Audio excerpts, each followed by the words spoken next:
My name is Nafisa Bhikhoo, and I'm a program manager at 2X Global. So a bit of context about 2X Global. It's an ecosystem and field building organization. We're a membership organization, so most of our members are either private equity funds, DFIs, multilaterals. We have a few VC funds and big asset management players. And 2X Global was really created to sort of move the field of gender lens investing forward. And it's been a sort of fully fledged organization for just over 2 years now. And we do sort of have three main programmatic areas, of which advancing standards is probably our main one. And this is really looking at how do we advance the standards through benchmarking and framework development for gender lens investing. Yes, and what is exactly GLI? So from the perspective of 2X Global, we look at gender lens investing as looking at the entire value chain, trying to establish what gender smart activities look like from both sort of a fund manager and investment perspective, but also working with companies and looking at how they implement gender smart activities, which it's more than just how many women you have on your board. It's looking across product development and service delivery, as well as spheres of management and how you sort of embracing women leadership and women-led ventures. No, thank you. And Leyla, maybe sharing your story. Is it? Yeah? Okay, perfect. My name is Leyla Charles. I'm an investment manager at British International Investment, so also known as BI. BI is the UK Development Finance Institution, so we have about 8 billion in total assets. We invest in Africa, Asia, and the Caribbean in the private sector. And really our objective is to be able to develop sustainable, inclusive economies. So we invest across asset classes and across sectors. So I personally sit in a team at BI called Intermediated Financial Services, and our mandate is really to partner with intermediaries, whether these are fund managers or banks or other financial institutions, to really support increase supply of credit in our market. So we come in as an LP into credit funds. We also enter into risk transfer, risk sharing transaction with banks to support them with on lending. So I think from my perspective, also within the financial services group, I lead on some gender finance initiatives. Thank you. And Nyeji? Hi, everyone. My name is Nyeji Mhango. I am managing partner for WCAP Limited, which is an investment management firm located in Lusaka, Zambia. And what we do is invest in innovative businesses within the Southern Africa region that offer climate solutions to tackle the climate problem that currently exists. And a large majority of these companies happen to be women-owned or women-led. At the moment, we're currently deploying funds into Zambia and Namibia. Our focus is also into South Africa, but on an opportunistic basis. We offer both debt and equity, quasi-equity instruments to the companies that we invest in. And we invest across all the climate verticals with a particular emphasis on sustainable agriculture, sustainable manufacturing. We do like renewables, circular economy as well. Thank you. Thank you. Sindi? Thank you. My name is Sindi, Mabaso-Koyana. I come from AIH Capital. It's a 100% Black women-owned and run private equity firm. I think for us, really, it's not about witnessing the impact that gender lens investing, can do in transforming, but we are, an example of that as a women-led private equity firm. I mean, in a country where to be intentional about making sure that there are structural changes in allowing that, we came about through the importance of our country, promulgating laws around economic transformation, which had to have carve-outs for women, especially the financial sector, that had a charter that said for financial inclusivity, it required financial institutions, pension funds to carve out capital for women-led fund managers. So we are a product of intentional gender lens investing.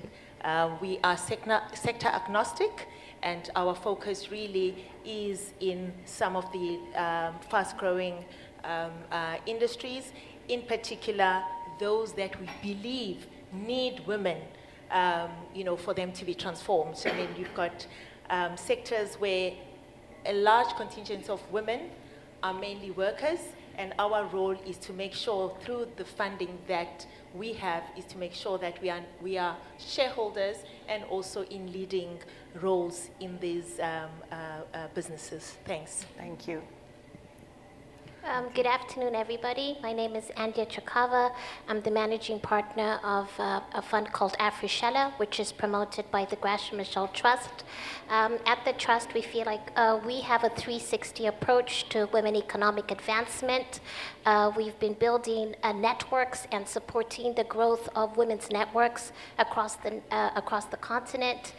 These networks have been sector-based. They've been sort of mandate-based, so we have a network of women in finance to basically improve the visibility and the knowledge of women in finance. I'm a product of that.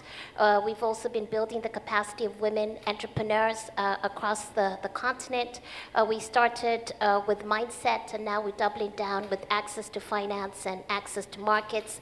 And that is where Afrishela actually became born, because of all the interaction that we had with the particular women, whether it was through our networks and whether it was through our enterprise development program, about the challenges when it came to accessing finance. So this is a demand-led solution where we have basically designed our offering based on the gaps that we've witnessed amongst the women within our community, to make sure that we're basically creating capital that is fit for purpose and bringing in a lot of women that had self-excluded themselves from basically obtaining the capital that there is. So we're sector agnostic. We operate in 6 African countries, 4 in East African region, Kenya, Uganda, Tanzania, and Rwanda, and 2 in Southern Africa, which is South Africa and Zambia. Yeah, and Andia, maybe staying a little bit with you when you mentioned, the challenge, access to capital, it's a huge barrier. Can you share maybe your investment approach and the sectors and how you develop your investment philosophy? Yeah, so we developed our investment philosophy based on the reasons why there's, I think it used to be 42, maybe it's a 48 billion financing gap. And we found that a lot of the traditional financing was expecting women to have collateral, and we found that when women themselves also had collateral, they were not offering this collateral up. So we had to find a different mechanism on which we could basically encourage women to put up their hand, and part of that was building a relationship through technical assistance, getting women to understand exactly what was expected from them, and also identifying the parties that wanted to scale their businesses. There are many people that are comfortable being their mom and pop shop, which is fine. Once we identified those businesses, then we were able to basically put financial instruments that match those goals, and one of them is impact-linked loans that we have, where we basically reward enterprises for delivering certain impact goals. And this is if you're interfacing with youth, we have an opportunity for us to employ a lot of youth. If you're basically having roles that get people that are earning more than a living wage, there's stability of income in that particular job creation we're talking about.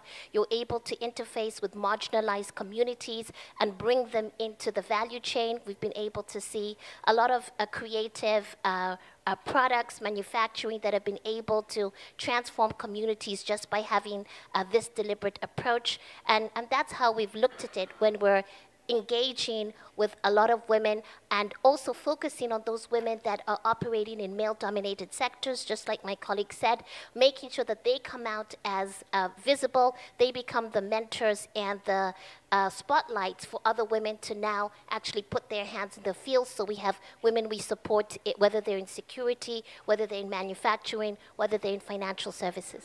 No, thank you, and it's very interesting to link it to Nyeji viewpoint, because you have a viewpoint that it goes from venture capital to climate change and obviously gender, the gender instances. So maybe that's something that I'd like to know, how this triage works.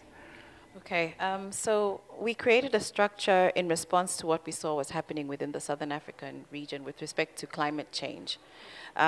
We observed that there's been a rising demand in climate companies that are offering climate solutions, but we saw that there was a gap in the market. Most of them were failing to raise funds in order for them to either adapt or implement what they wanted to do with respect to climate change.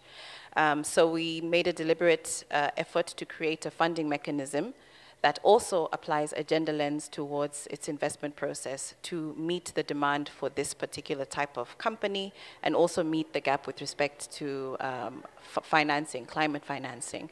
I think there's a number out there that says there's a $277 billion climate financing gap per annum required in order to reach the 2030 climate goals within the region.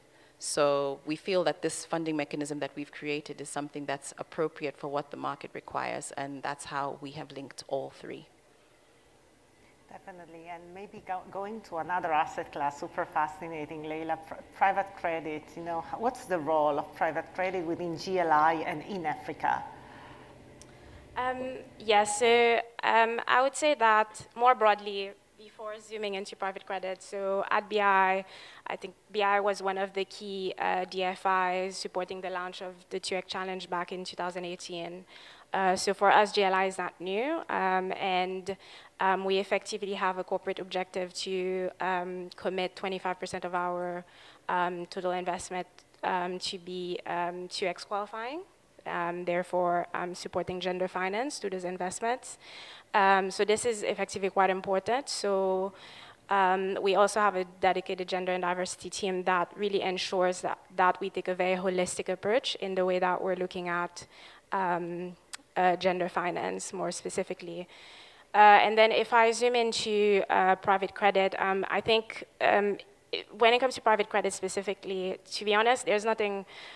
We can take a step back and think about the asset class more broadly and not just gender. I think the reality in Africa is that we're going through an evolution right now where private debt is relatively nascent. We still have banks that are finishing their transition to IFRS 9 or Basel III implementation, and what that means is that we are seeing a gap of financing in the market as banks retrench from lending. And what that means is that it creates opportunities for emerging managers to come through. So we've seen this, and I think it's been quite encouraging to also see female-led, women-led funds emerging and looking to address that issue in our markets. And I think, so obviously the broader landscape is one that is relatively nascent, and I think as a DFI, we do see ourselves playing a role, just not only providing the capital, but also doing part of that capacity building to support those managers in adopting best practices, but also hopefully building the track record that is needed to attract commercial capital eventually down the line. To the best practices. Nafisa, what broader trends do you see, and especially in gender lens investing, of course, and the business practices related to those? So I think the broader trends we've seen at 2X, probably about, I'd say, three main trends. The first one is really, and my panelists can attest to this, the rise in women-led ventures. And this is really a top-down thing, so starting from the DFIs as well of this need and want to invest in more female-led ventures, and both at the sort of company level, but also the fund manager level. The second one is metrics, and Leyla, you touched on the 2X challenge.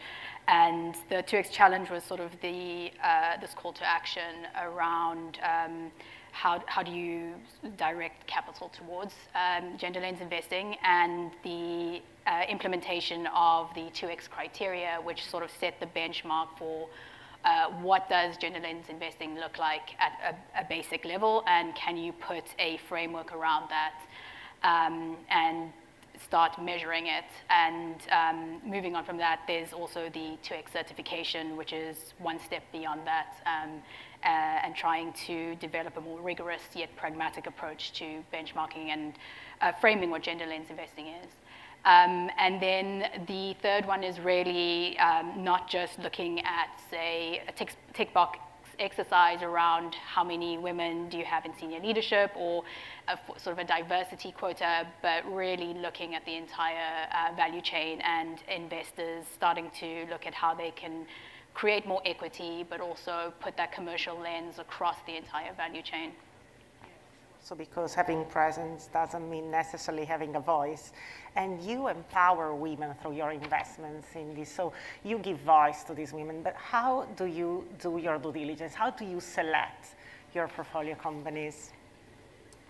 Yeah, so as indicated, being sector agnostic, I think for us what was important in our country is to be able to identify those sectors that we believe bringing women will have an impact, because generally people will confuse us thinking we invest in women in businesses because we say we are a 100% black women-owned, black women-run private equity firm, and we say no, we actually bring the diversity and inclusivity that is needed in the different businesses.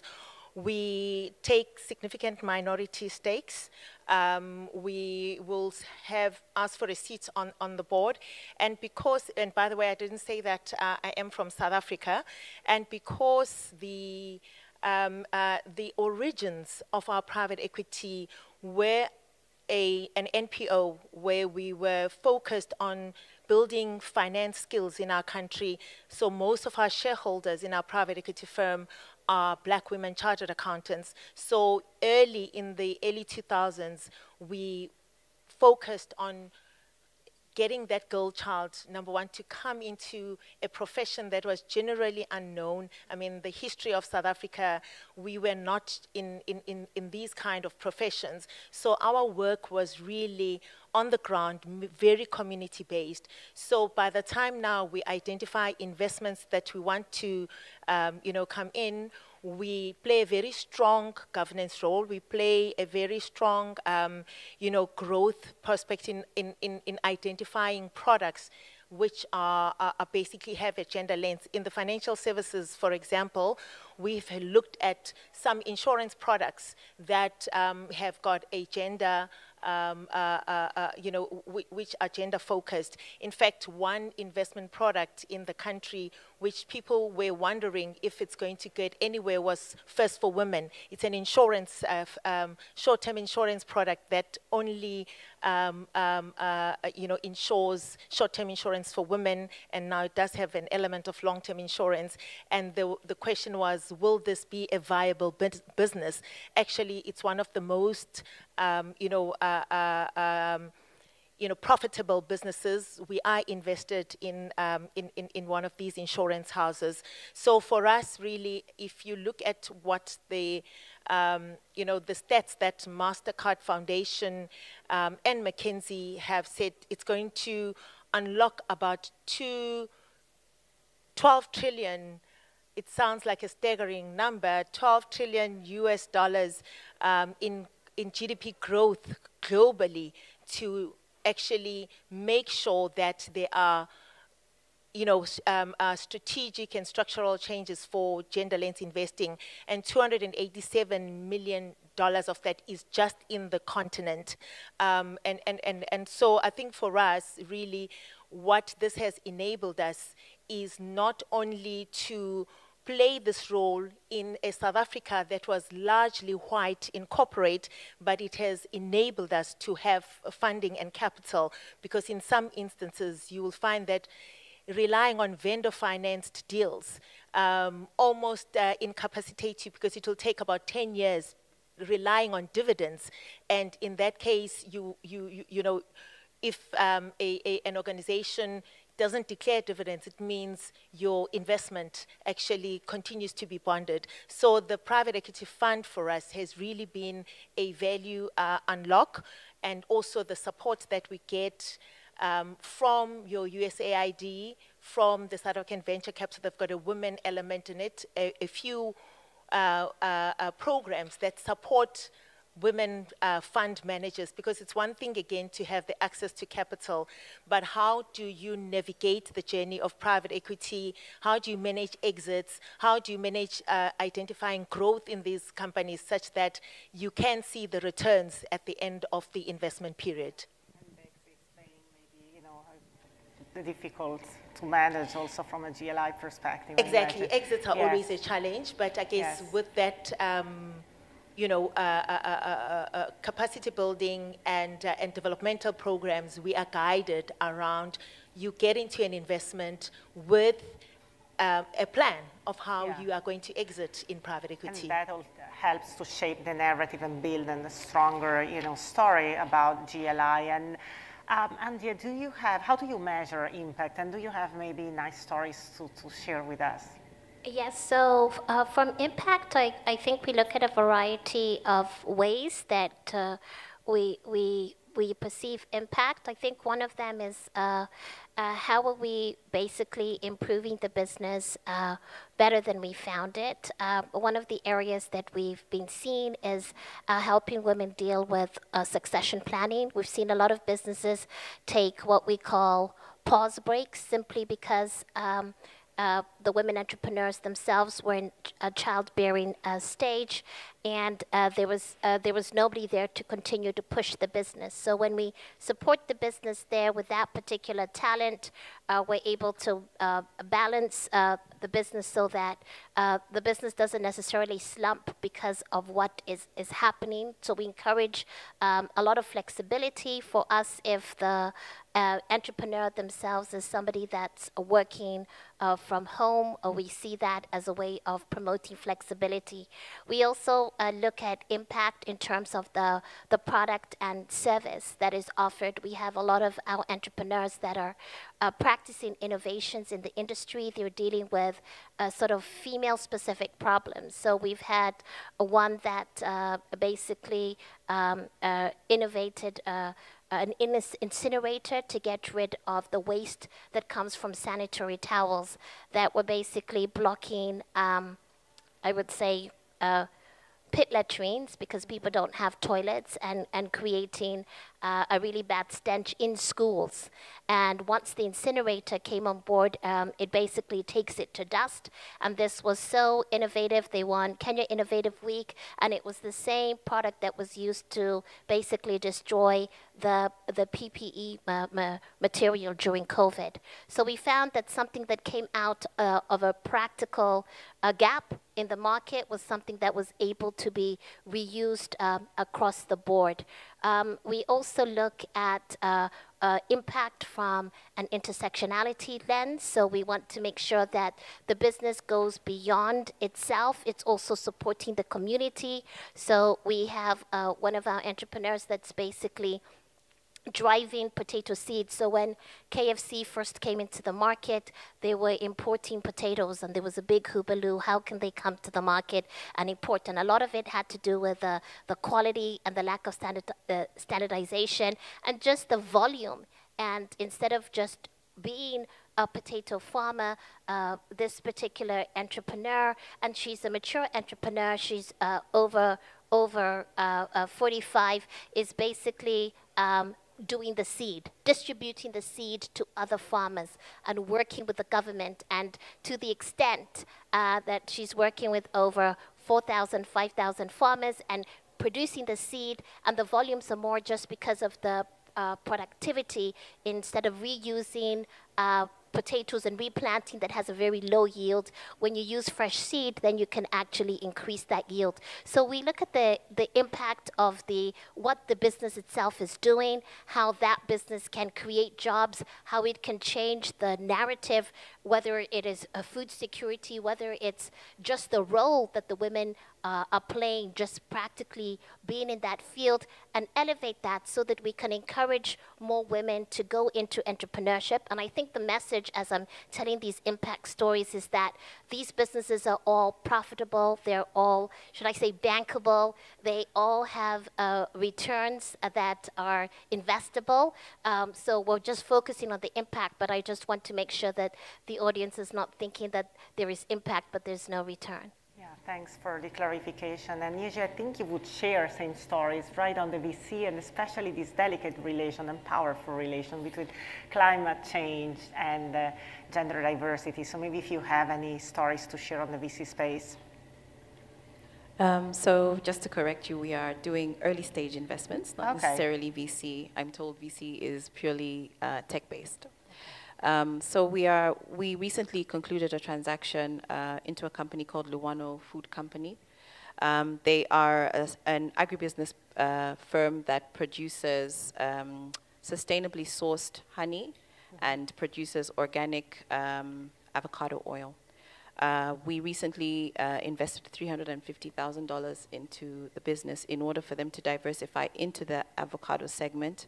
I'm pleased to say they're one of the first movers in the market, and now they're feeding into a multinational value chain in the EU for avocado, and they're now, I think, feeding into another one in the US for their organic honey. This particular business is really interesting because not only are there financial returns, but like Andia said, there are social or impact-driven returns. On the impact side, I would say that about 3,000 smallholder farmers have been impacted by this particular business. Some of them on the honey production side by transferring sustainable agricultural practices. And I believe the company has also unlocked a significant number for carbon credits that they are then passing on to smallholder farmers. On the avocado side, they've done the same thing and created a cooperative, I think, of about 1,000 members. In both cases, these cooperatives have more than 60% of women and youth being the beneficiaries of these of Luano Honey's activities. On the financial side, we predict that this company will, so far we've seen very significant growth in just the last few months, but we're seeing, I think in the next 24 months, something like 3x back on what we've given them. Our goal is to stay with them. We'll see. We do have an exit strategy that we have aligned with them, and this strategy hinges on the both financial and impact-driven KPIs that we've given for them to perform to reach, and we have been in discussions with them already. So it's either they will be acquired or there will be a private equity fund that will take them on. But we've also been talking to them about going onto the Lusaka Stock Exchange as an alternatively listed entity that can then go on and raise additional capital. In our markets, I don't think there's a lot of information that goes out to the SMEs on the potential that they can, the potential financing that they can raise from the stock exchange. And I think driving this agenda with the SMEs will do something to stimulate the activity within capital markets and sort of address this perception that people seem to have that there aren't any exits on the continent. But I think we need to drive them as the capital allocators and create the transactions that we want to see. So you would envisage a stronger, exit strategies instead, as opposed to going public. That's the yes. So with respect to a small and medium enterprise, the entry strategy would be to do an alternative market listing or a B listing, and then eventually upgrade to a full IPO status. And for us in our country, the requirements are not as stringent as people think. I think that's also the perception of the private sector, that there are all these regulations that they need to meet in order to ascend to the capital markets, but that's not really the case, not in the Zambian case anyway. The same requirements we have for entering our funds is the same requirement that the Lusaka Stock Exchange has for entry-level SMEs.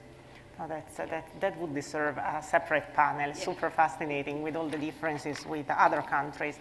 But maybe, Leyla, you would like to conclude with some example from your side, because it's very peculiar. Before we talked about the certification process, which is very interesting. So maybe you'd like to share your stories.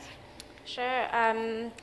So within the financial services group, I mean, we have a suite of products, but maybe one of the key products that we've developed in recent years is our directed lending.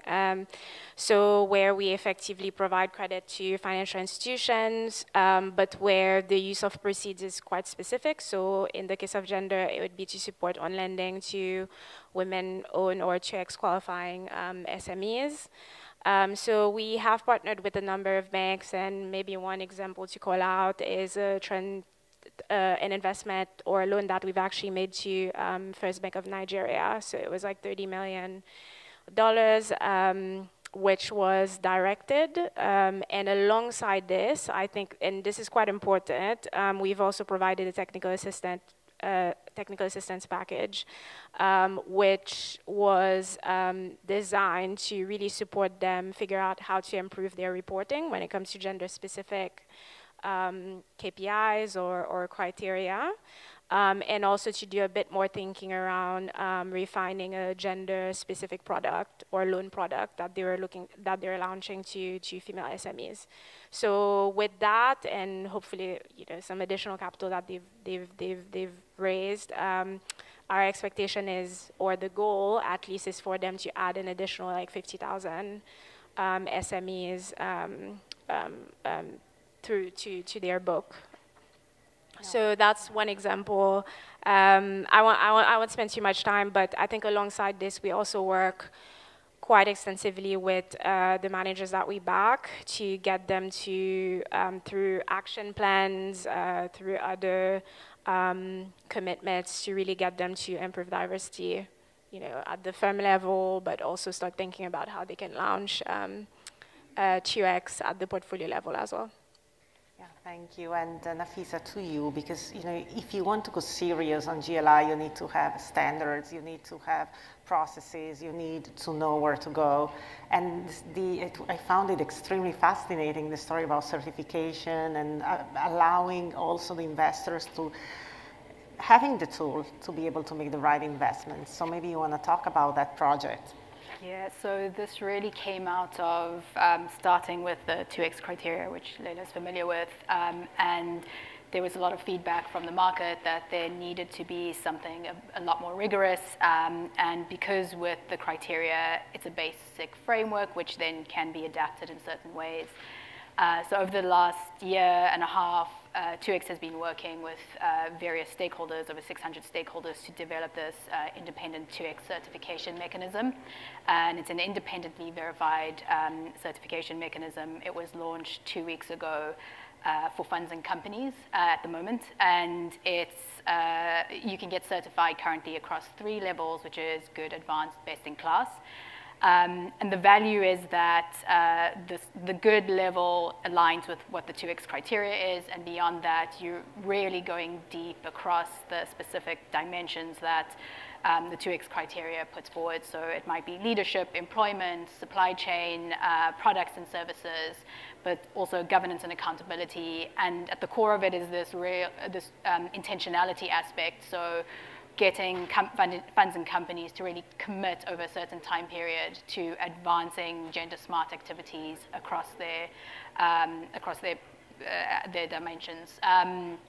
So yeah, it was quite an exciting moment for 2X when we launched that, but it's quite a rigorous standard, and with the backing of BII mainly, who's had quite a big input into it, but so that's really trying to advance the standards in a way where it can be used for funds and companies, particularly to get investment. We actually ran a pilot at the beginning of the year.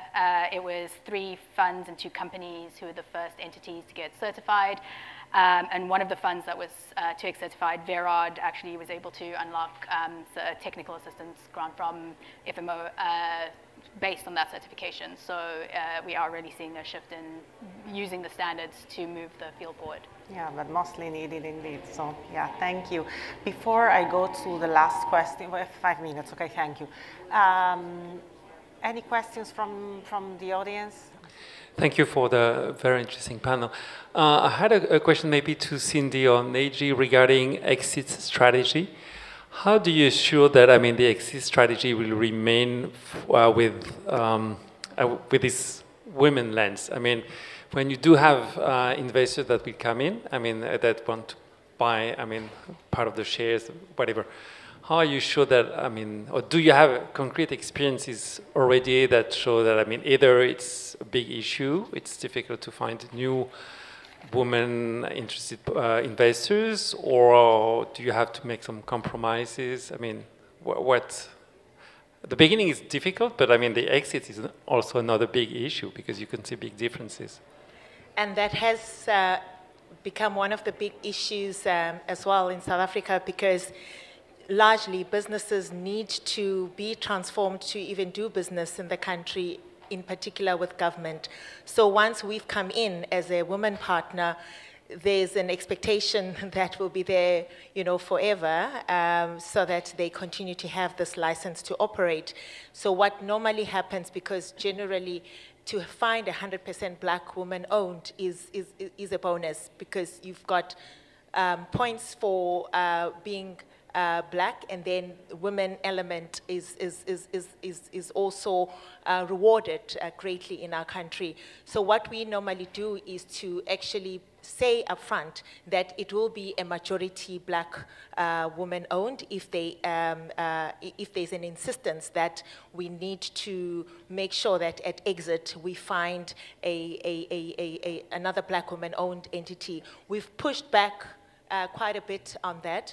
One of our positives is that before we launch the private equity firm, we actually do have an investment holding, a company which is 100% black, 100% black woman owned, where we do have some clauses that give that entity the first right of refusal.